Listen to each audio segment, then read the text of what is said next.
Huwag itapon ang lumang damit na hindi mo na sinusuot. Gamit ang simpleng DIY transformations, maaari mong gawing kayamanan ang mga patapon na tela. Isa, DIY pencil case. Kumuha ng lumang medyas, gupitin ang isang bahagi, at baliktarin ito. Itali ang dulo ng mahigpit, pagkatapos ay idikit ang zipper gamit ang mainit na pandikit.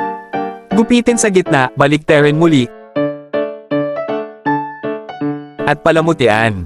Magiging envy ng kaklase ng iyong anak ang bago niyang pencil case. Dalawa, DIY shorts. Tiklupin ang lumang t-shirt sa gitna at gumuhit ng mga linya ayon sa video.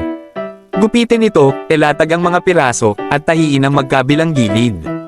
Magpasok ng garter sa baywang, may bago ka ng maluwag at komportableng shorts para sa bahay. Tatlo, DIY leather bag. Gupitin ang mga binti ng lumang leather pants at tahiin ang mga sulok. Baliktarin ito, gupitin ang natirang tela bilang hawakan, at tahiin sa bag. Palamutian ayon sa gusto mo, simple pero eleganteng handbag na maraming mailalagay.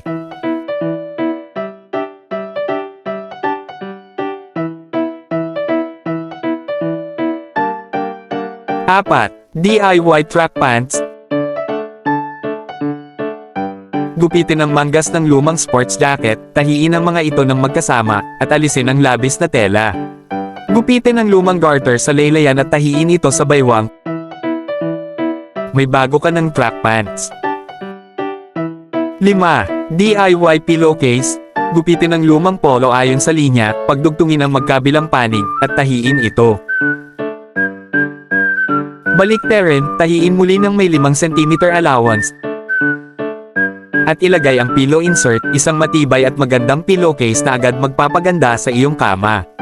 Sundan ako para sa mas marami pang DIY hacks.